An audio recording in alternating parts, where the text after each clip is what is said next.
clear tu le ngai thla tu zong zong te in sofa in chibai ka buk le vek chiu ni ei voin lama thalak pakhat viral chiam maya chu Zion tlai chun youth icon 2024 top 8 khanin bike nal zet mai adonga chumi chungchang chu zaina hianin karon react ve don ania he video hi kan ngai thak tak main khongain like le share te po kha in rem chan dan ang zelamin lo pek sak ve turing kan han som sanghal bok cheni ti hianin caption aron siama a caption siam ang hen karon chiar chuak don ani kumin icon zet zong aro pui ngai mai top 10 hopon loman an dong supa chungzinga chuan LPS Youth Icon 2024 Top 8 Zion tlai chun po offense tele mi in phal te zara R15 V4 nuai ni sing khat sangli zathum som ni pangaman adong ve kan valom pui te reng Zion tlai chun lo du sak tu le lo ngai na tu zong te chunga thinlung takin lom thu kan soimol mole lalpan epetu zong te ale tam takin mal som na in vur mol ro se in caption aron siama caption aron bainal khop maya kan soyang khanin kumin 2024 youth icon chu boruak an alien khop maya inti siak na omto zonga chuan LPS youth icon 2024 hianin hu hanga nga berang tila ka soi sual tam lutukin karing lo ani next icon hi om le ngat ani chuanin contestant hi an tam khopin karinga chungtiang khop chuanin youth icon hianin youth icon 2024 hian boruak anei tlat mai ni ate bertanga alian ber thleng hian kan ti tui berchu youth icon 2024 hian ni deuh top mai ni kan icon kan contestant te an zai thiam maya top 10 atangin an zai thiam maya midang po kha an zai thiam love kan ti na ni lovin an zai thiam vek maya boruak an nei lian maya chungtiang khop chuanin Mizoram dung le wang hi LPS youth icon hianin boruak an nei lian ani ti chuanin youth icon top 8 zingami Zion tlai chun chu offense 10 India rama bike ral kal berle chaktra mai Yamaha R15 V4 nuai ni le sing khat le sangli le zathum le somni pangaman chu an lei sak vele tarup maya a in me le ngal me mo hei ama hi azena R15 V4 hu chu pathaw lampangai chuanin ria lampang hianin a in me zela ani po hi Zion po hianin a in me khop maya a bike tur dik tak ni te poina langa hei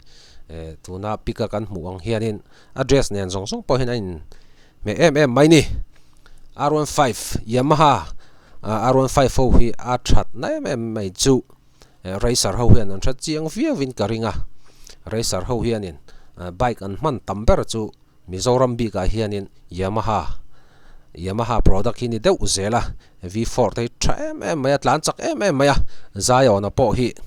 hey ala thalai boka atlan chak vakang ti kha ka hlau pui khop maya piam thu ni cho khalam pangkha chu kon du tok riang ti chuanin mizo nam tlem te jing atanga kan milar te kan choi moi dan hi aro pui thin khop in ka ria fence te an tang rual thlata koi kom thin ang wangin an tang hawani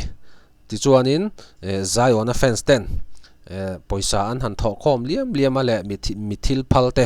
atangin ti hianin bike India rama bike moi ber le sal kal ber ti la kan soi so long chu voina khanan hlan vele ta lom pui om khop maya tiang chuanin ei kumin youth icon sang ni som ni pali jing tang hianin bike dong an om nual maya mi pathumin tuna hen bike hian dong towa tuna Zionan Yamaha R15 V4 dong vele ti chuanin BK an Suzuki Gixxer Naked 250 dong vele dona Suzuki po hi MotoGP en thin chuani kan rianga MotoGP a khanin world champion bike kha alo ni towa chungtiang khop chuanin khovela hianin Suzuki bike po hi lar vele thawni ti chuanin le BK po hian Gixxer 250 Naked thi a in me don khop in ka ria khal anuama naked bike rim rim chu khal anuam em maya aha dam boka long run turte ani arinoma ama aizol mi alo ni lo bok nen program aizola emo mundanga somna te dong ta se a bikin ha dam tein a thleng zung zung thei to don ani a fence te ho an fing khop mayare man shaboka amamo tur dik tak